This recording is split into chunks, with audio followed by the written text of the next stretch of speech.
Hi hello ನಮಸ್ಕಾರ, ನಾನು ನಿಮ್ಮ Keertish Poojary Kota. Welcome back to my YouTube channel. ನೀವೆಲ್ಲರೂ ಚೆನ್ನಾಗಿದ್ದೀರಿ ಅಂತ ಹೇಳಿ ಅಂದ್ಕಂತೆ. ತುಂಬ ದಿನ ಆಯಿತು, ಒಂದು ವಾರದ ಮೇಲಾಯಿತು ವಿಡಿಯೋ ಮಾಡಲಿಲ್ಲ. ನನಗೆ ಸ್ವಲ್ಪ ಆರಾಮಿರಲಿಲ್ಲ. ಈಗ ವೈರಲ್ ಫೀವರ್ ಎಲ್ಲ ಕಡೆ. ತಾವೆಲ್ಲರೂ ಕೂಡ ಸ್ವಲ್ಪ ಜಾಗ್ರತೆಯಲ್ಲಿರಿ. ಇವತ್ತು ಮಂಗಳವಾರ, ವಿಘ್ನನಾಶಕ ವಿನಾಯಕರನ್ನು ನೋಡುವ ಅಂತ ಹೇಳಿ ನಾನು ಗುಡ್ಡಟ್ಟಿಗೆ ಹೊರಟಿದ್ದೆ. ಗುಡ್ಡಟ್ಟಿ ಹೊರಡೋಕ್ಕೆ ಆಲ್ಮೋಸ್ಟ್ ತುಂಬ ದಾರಿ ಇತ್ತು. ನಾವು ಕೋಟದಿಂದ ಹೋಗುವವರು ರಾಜಲಕ್ಷ್ಮಿ ಸಭಾಭವನದಲ್ಲಿ ಹೋಗ್ತೀವಿ.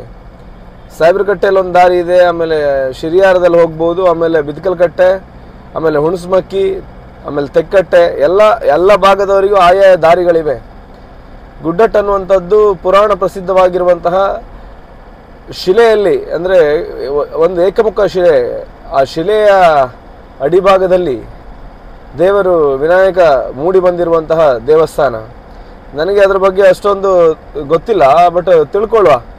ಅಲ್ಲಿ ದೇವಸ್ಥಾನಕ್ಕೆ ಹೋಗಿ ದೇವಸ್ಥಾನದ ಯಾರಾದರೂ ಅರ್ಚಕರ ಹತ್ರ, ದೇವಸ್ಥಾನ ಆಡಳಿತ ಮಂಡಳಿಯವರ ಹತ್ರ ಮಾತಾಡಿಕೊಂಡು ದೇವಸ್ಥಾನದ ಪುರಾಣ ಪ್ರಸಿದ್ಧ ಸ್ಥಳ ಮಹಿಮೆಯನ್ನು ತಿಳಿಯುವ ಅಂತ ಹೇಳಿ ಇವತ್ತು ಹೊರಟಿದೆ. ನೀವೆಲ್ಲರೂ ಬನ್ನಿ, ನನ್ನ ಜೊತೆ ಜಾಯಿನ್ ಆಗಿ. ಹಾಗೆ ಯಾರೆಲ್ಲ ಚಾನಲನ್ನು ಸಬ್ಸ್ಕ್ರೈಬ್ ಮಾಡಿಲ್ಲ ಎಲ್ಲರೂ ಕೂಡ ಚಾನಲನ್ನು ಸಬ್ಸ್ಕ್ರೈಬ್ ಮಾಡಿ, ಲೈಕ್ ಮಾಡಿ, ಶೇರ್ ಮಾಡಿ, ಮತ್ತೆ ಕಮೆಂಟ್ ಮಾಡಿ. ಸರಿಯಾಗಿ ಮಧ್ಯಾಹ್ನ 1 ಗಂಟೆಗೆ ಕ್ಲೋಸ್ ಮಾಡ್ತಾರೆ. ಇದೊಂದು ಗಮನದಲ್ಲಿ ಇಟ್ಕೊಳ್ಳಿ. ಬಪ್ಪವರೆಲ್ಲ 1 ಗಂಟೆ ಒಳಗಡೆ ದೇವಸ್ಥಾನಕ್ಕೆ. ವೀಕ್ಷಕರೇ, ಉಡುಪಿಯಿಂದ ಈ ಗುಡ್ಡಟ್ಟು ದೇವಸ್ಥಾನಕ್ಕೆ ಸರಿಸುಮಾರು 30ರಿಂದ 35 ಕಿಲೋಮೀಟರ್ ಆಗ್ತದೆ. ಉಡುಪಿ ಬ್ರಹ್ಮಾವರ, ಆಮೇಲೆ ನೀವು ಬ್ರಹ್ಮಾವರದ ಒಳಗಡೆ ಸಾಯ್ಬ್ರಕಟ್ಟೆ ತಗೊಂಡು ಸಾಯ್ಬ್ರಕಟ್ಟೆಯಿಂದ ಶಿರಿಯಾರದಿಂದ ಗುಡ್ಡಟ್ಟಿಗೂ ಹೋಗ್ಬೋದು. ಕುಂದಾಪುರದಿಂದ ಬರುವವರಿಗೆ ಒಂದು 10ರಿಂದ 12 ಕಿಲೋಮೀಟರ್ ಆಗ್ಬೋದು. ಕುಂದಾಪುರದಿಂದ ಸ್ವಲ್ಪ ಸಮೀಪದಲ್ಲೇ ಇದೆ ದೇವಸ್ಥಾನ. ನಾನು ಇದರ ಲೊಕೇಶನನ್ನು ಶೇರ್ ಮಾಡಿರ್ತೇನೆ. ಯಾರಾದರೂ ಬರೋರು ಇದ್ರೆ ಆ ಲೊಕೇಶನ್ಗೆ ಹೋಗ್ಬೋದು. ನಾನು ಪ್ರತಿ ವಾರವೂ ಎಲ್ಲ ಆಲ್ಮೋಸ್ಟ್ ನನಗೆ ಯಾವ್ದಾವ್ದು ದೇವರು ಇಷ್ಟನೋ ಆ ದೇವಸ್ಥಾನಕ್ಕೆಲ್ಲ ಹೋಗ್ತಾನೆ ಇರ್ತೀನಿ. ನನಗೆ ಒಂದು ವರ್ಷದ ಕೆಳಗೆ ಒಬ್ಬ ಪ್ರಶ್ನೆ ಇಟ್ಟಿದ್ದೆ ನನ್ನ ಸ್ನೇಹಿತ. ಏನು ಮರೆಯ, ಯಾವಾಗ ನೋಡಿದ್ರು ದೇವಸ್ಥಾನಕ್ಕೆ ಹೋಗ್ತೀಯ, ದೇವಸ್ಥಾನ ಎಲ್ಲಿ ನೋಡಿದ್ರು ದೇವಸ್ಥಾನದಲ್ಲಿ ಇರ್ತೀಯಲ್ಲ ಮರೆಯ, ನಿನ್ನನ್ನು ಬೇರೆ ಎಲ್ಲಿ ನೋಡೋದು ಬೇಡ, ದೇವಸ್ಥಾನದಲ್ಲೇ ನೋಡ್ಬೋದು ಅಂತ ಹೇಳಿ. ಯಾತಕ್ಕಪ್ಪ ದೇವಸ್ಥಾನಕ್ಕೆ ಇಷ್ಟೊಂದು ಹೋಗುವುದು ಅಂತೇಳಿ ನಾನು ಅದಕ್ಕೆ ಅವನು ಹೇಳಿದ್ದೆ, ಈ ಮನುಷ್ಯನೋ ಪ್ರಾಣಿ ಅಂತೂ ನಮ್ಗೆ ಒಳ್ಳೇದು ಮಾಡೋದಿಲ್ಲ, ಆದರೆ ದೇವರಾದರೂ ಒಳ್ಳೇದು ಮಾಡಲಿ. ಈ ದೇವಸ್ಥಾನಕ್ಕೆ ಹೋದರೆ ಕೋಟಿಗಟ್ಟಲೆ ದುಡ್ಡು ಸಿಗುತ್ತೆ, ನಾನು ಕೋಟ್ಯಾಧೀಶ್ವರ ಆಗ್ತೀನಿ ಅಂತಲ್ಲ. ಬದುಕಲ್ಲಿ ಏನೋ ಒಂದು ಪಾಸಿಟಿವ್ ಎನರ್ಜಿ, ಆ ದಿನ, ಆ ಕ್ಷಣ, ನಾವು ಏನೋ ಒಂದು ಮೈನಸ್ ಆದರೆ ಆ ಪ್ಲಸ್ ಆಗುತ್ತೆ ಎನ್ನುವಂಥ ಒಂದು ನಂಬಿಕೆ, ದೇವರು ನಮ್ಮ ಕೈ ಹಿಡಿತಾನೆ ಎನ್ನುವಂತಹ ಅಗಾಧವಾದ ನಂಬಿಕೆ. ಹಾಗಾಗಿ ದೇವಸ್ಥಾನಕ್ಕೆ ಹೋಗುವಂಥದ್ದು. ದೇವಸ್ಥಾನಕ್ಕೆ ಹೋಗಿ ಬಂದರೆ ಏನೋ ನಾಳೆ ದಿನ ಏನೋ ಒಂದು ಕೆಲಸ ಆಗುವಂಥದ್ದು, ಅದು ಪಾಸ್ ಆಗ್ತದೆ, ಆ ಕೆಲಸ ಕೈಗೂಡ್ತದೆ ಎನ್ನುವಂಥ ಅಚಲವಾದ ನಂಬಿಕೆ ಮೇರೆಗೆ ನಾವು ದೇವಸ್ಥಾನಕ್ಕೆ ಜಾಸ್ತಿ ಹೋಗ್ತಾ ಇರ್ತೇನೆ ನಾನು. ಗಣನಾಯಕಾಯ ಗಣದೈವತಾಯ ಗಣಾಧ್ಯಕ್ಷಾಯ ಧೀಮಹಿ ಗುಣಶರೀರಾಯ ಗುಣಮಂಡಿತಾಯ ಗುಣೇಶಾನಾಯ ಧೀಮಹಿ. ಗುರುಗಳೇ ನಮಸ್ಕಾರ. ನಮಸ್ಕಾರ. ತಮ್ಮ ಹೆಸರು? ಅನಂತ ಪದ್ಮನಾಭ ಅಡಿಗ. ವೀಕ್ಷಕರೇ, ಗುಡ್ಡಟ್ಟು ಮಹಾಗಣಪತಿ ಸನ್ನಿಧಾನದಲ್ಲಿದ್ದೇವೆ. ಗುರುಗಳೇ, ಇದು ಎಷ್ಟು ವರ್ಷದ ಇತಿಹಾಸ ಇರ್ಬೋದು? ಇದು ಸಾಧಾರಣ ಸಾವಿರಾರು ವರ್ಷ ಹಿಂದಿನ ದೇವಸ್ಥಾನ. ಓಕೆ, ಸಾವಿರಾರು ವರ್ಷ ಹಿಂದಿಂದು. ಮೊದಲು ಕಲ್ಲಿನ ಗುಡಿಯೇ ಇತ್ತು. ಕಲ್ಲಿನ ಗುಡಿ ಇತ್ತಾ? ಪೂರ್ತಿ ಪ್ರಮಾಣ? ಹೌದು, ಗರ್ಭಗುಡಿ ಕಲ್ಲಿಂದಿತ್ತು. ಗರ್ಭಗುಡಿ ಮಾತ್ರ? ಹೌದು. ಅದು ಸ್ವಲ್ಪ ಜೀರ್ಣವಾಗಿತ್ತು. ನಾವು 97ರಲ್ಲಿ ಅದನ್ನು ರಿನೋವೇಷನ್ ಮಾಡಿದ್ದೇವೆ. 1997ರಲ್ಲಿ? ಹೌದು, ರಿನೋವೇಷನ್ ಮಾಡಿದ್ದೇವೆ. ಆ ಟೈಮ್ನಲ್ಲಿ ಅದನ್ನು ಪುರಾತತ್ವ ಇಲಾಖೆಯವರು ಬಂದು ನೋಡಿದವರು ಸಾಧಾರಣ ಸಾವಿರ ವರ್ಷ ಹಿಂದಿನ ಸ್ಟ್ರಕ್ಚರ್ ಅಂತ ಹೇಳಿದ್ದಾರೆ. ಅಷ್ಟು ಹಳೆಯ ದೇವಸ್ಥಾನ. ಈ ಕಲ್ಲುಗಳೆಲ್ಲ ಹೀಗೆ ಇತ್ತು? ದೊಡ್ಡ ಬಂಡೆ. ದೊಡ್ಡ ಬಂಡೆ ಆಗಿತ್ತು. ಆ ಬಂಡೆಯಲ್ಲಿ ಒಂದು ಗುಹೆ, ಬಂಡೆ ಒಳಗಡೆ ಗುಹೆ. ಆ ಗುಹೆಯಲ್ಲಿ ಸ್ವಯಂಭೂ ಗಣಪತಿ. ಅಲ್ಲ, ನಿಮ್ಗೆ ತಿಳಿದ ಮಟ್ಟಿಗೆ ನಿಮ್ಮ ಅಂದ್ರೆ ಹಿಂದಿನವರು ಇಲ್ಲಿ ಪೂಜೆ ಮಾಡ್ತಾರೆ. ನಿಮ್ಮ ಕುಟುಂಬ. ಹೌದಲ್ಲ. ಈಗ ಇಲ್ಲಿಯ ಬಹಳ ವಿಶೇಷವಾದ ಸನ್ನಿಧಾನ.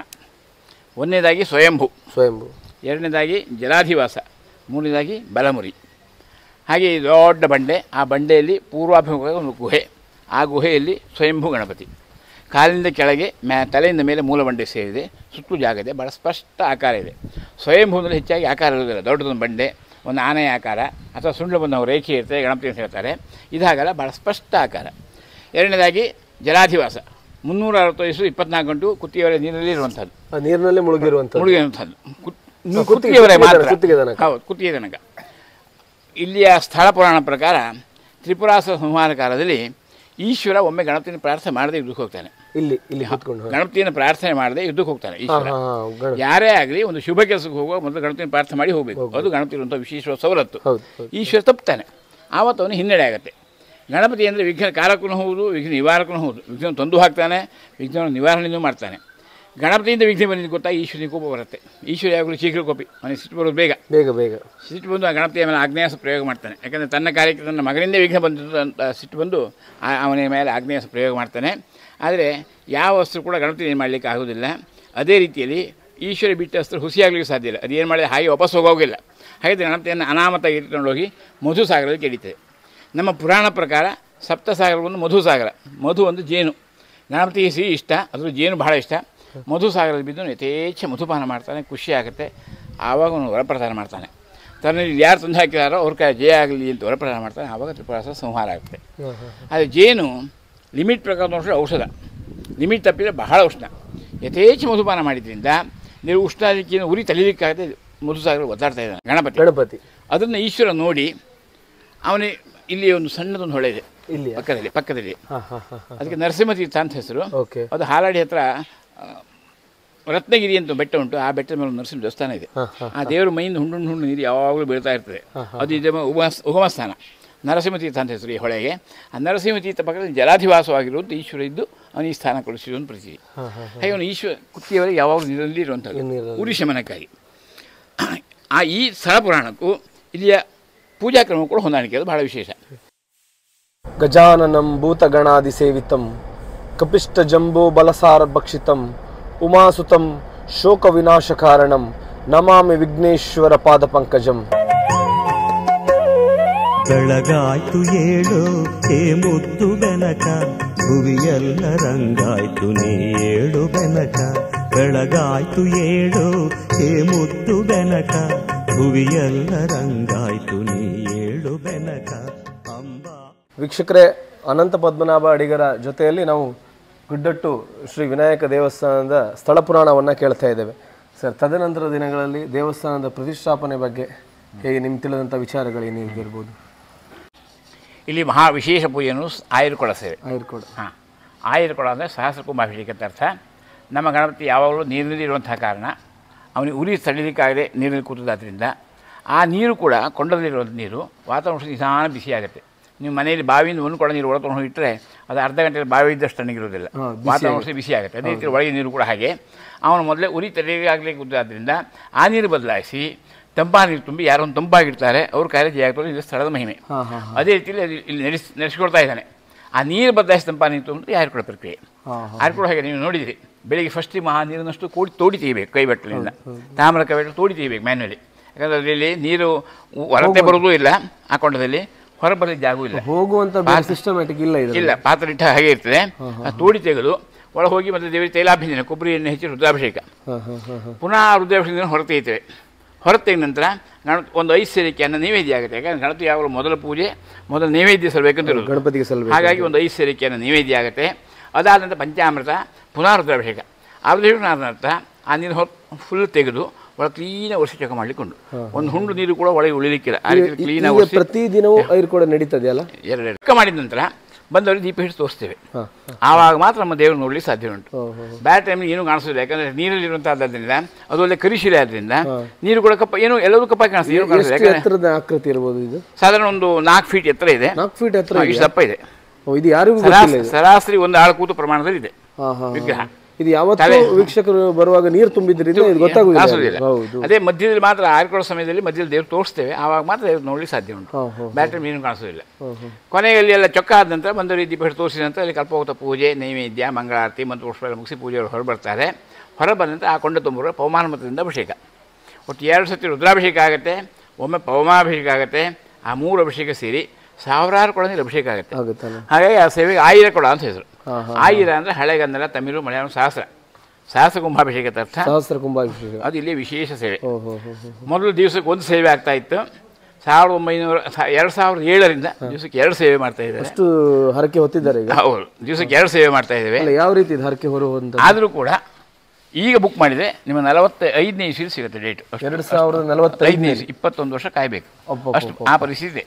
ಅಂದರೆ ಇದು ಇಲ್ಲಿಯ ಸೇವೆ ಅನ್ನೋದು ಎಲ್ಲದಕ್ಕೂ, ವಿದ್ಯೆ, ಮದುವೆ ಇತ್ಯಾದಿ, ಮಕ್ಕಳು, ಸಂತಾನ ಎಲ್ಲವೂ ಕೂಡ ಒಳ್ಳೆಯದಾಗುತ್ತೆ. ಯಾವಾಗ ನೀವು ನಿಮ್ಮ ಮನಸ್ಸು ಏನಿದೆಯೋ ಅದನ್ನು ಹೇಳ್ಕೊಂಡ್ರೆ ದೇವರು ನಡೆಸ್ತಾನೆ. ಇದರಲ್ಲಿ ವಿಶೇಷ ಐರ್ ಕೊಡೋವಂಥದ್ದು 25 ವರ್ಷದ ಮುಂದೆ ಈ ಬುಕ್ಕಿಂಗ್ ಆಗಿರುವಂಥದ್ದು ಗಮನಿಸ್ಕೊಳ್ಳಿ. ಯಾರಾದರೂ ಐರ್ ಕೂಡ ಬುಕ್ಕಿಂಗ್ ಮಾಡೋರಿದ್ದರೆ 2045 ಇನ್ನು ನಿಮ್ಮ ಸೇವೆ ಅಲ್ವಾ ಸರ್? ಹೌದು ಹೌದು ಹೌದು. ಈಗ ಐರ್ ಕೊಡೋಕ್ಕೆ ಎಷ್ಟು ನೀವು ಚಾರ್ಜ್ ಮಾಡಿ? ಈಗಿನ ರೇಟ್ನಲ್ಲಿ 15,000 ಬೀಳುತ್ತೆ. 15,000. ಅದರಲ್ಲಿ ಸಂತರ್ಪಣೆ ಮಸ್ಟ್, ಅದರ ಅವಿಭಾಜ್ಯಾಂಗ 50 ಜನರ ಸಂತರ್ಪಣೆ ಇಲ್ಲಿ ಐರ್ ಕೊಡೋ ಅವಿಭಾಜ್ಯಾಂಗ. 50 ಜನರ ಸಂತರ್ಪಣೆ ಸೇರಿ 2,000 ರೂಪಾಯಿ. 50 ಜನ ಅಂದರೆ ಇಲ್ಲಿ ದೇವಸ್ಥಾನದವರು 30 ಜನ ಇರ್ತಾರೆ. ಮಾಡಿದ ಪೈಕಿನ ಒಂದು 20 ಜನರೊಳಗೆ ಸೇರಿದರೆ ಒಂದು 50 ಜನ, ಒಟ್ಟಿಗೆ 15,000 ಮಿನಿಮಮ್. ಜನ ಜಾಸ್ತಿ ಆದರೆ ಊಟಕ್ಕೆ ಜನ ಜಾಸ್ತಿ, 10-20 ಜನ ಜಾಸ್ತಿ ಇದ್ದರೆ ಸ್ವಲ್ಪ ಜಾಸ್ತಿ, ಊಟದ ಅಂಶ ಜಾಸ್ತಿ ಅಷ್ಟೇ. ಮತ್ತು ಬಹಳ ಮಿನಿಮಮ್ ಇದ್ರಲ್ಲಿ ಮಾಡ್ತಾಯಿದ್ದಾರೆ. ಒಂದು ಕಾಲ ಮಡಚಿದ್ದು ಮತ್ತೊಂದು ಕಾಲ ಕೆಳಗೆ ಬಿಟ್ಕೊಂಡೋದು, ಹೀಗೆ ಹೀಗೆ ಮಾಡಿ ಕೂತದ್ದು.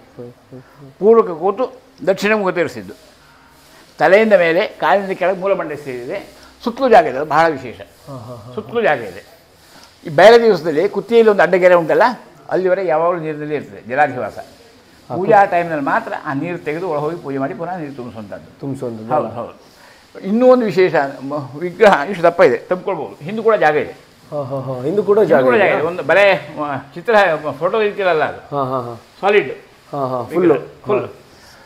ಇನ್ನೂ ಒಂದು ವಿಶೇಷ ಅಂದರೆ ಬಂಡೆ ಉಂಟಲ್ಲ, ಅದು ಮಾಮೂಲು ಶಿಲೆ, ಯೂಶುವಲ್ ಗ್ರಾನೈಟ್. Okay okay. ಆ ವಿಗ್ರಹ ಮಾತ್ರ ಕರಿಶಿಲೆ. ವಿಗ್ರಹ ಮಾತ್ರ ಕರಿಶಿಲೆ. ಆ ಡಿಫ್ರೆನ್ಸ್ ಗೊತ್ತಾಗುತ್ತೆ ನೋಡಿ, ಫೋಟೋದಲ್ಲಿ ಗೊತ್ತಾಗುತ್ತಲ್ಲ. ಈಗ ಈ ವಿಗ್ರಹವನ್ನು ಇಲ್ಲಿ ತಂದು ಪ್ರತಿಷ್ಠಾಪನೆ ಮಾಡಿರುವಂಥದ್ದಲ್ಲ, ಪ್ರತಿಷ್ಠಾಪನೆ ಅಲ್ಲ, ಅದು ಇದರೊಳಗೆ ಮೂಲ ವಿಗ್ರಹ, ಮೂಲ ಬಂಡೆ ಸೇರಿ ಹೋಗಿದೆ, ಲೀನ್ ಆಗಿದೆ. ತಲೆಯಿಂದ ಮೇಲೂ ಲೀನ್ ಆಗಿದೆ, ಕಾಲಿನ ಕೆಳಗೆ ಮೂಲ ವಿಗ್ರಹ ಸೇರಿ ಹೋಗಿದೆ, ಮೂಲ ಬಂಡೆ ಸೇರಿ ಹೋಗಿದೆ. ಸುತ್ತಲೂ ಜಾಗ ಇದೆ, ಅದು ವಿಶೇಷ. ಅದು ವಿಶೇಷತೆ ಅಲ್ಲ.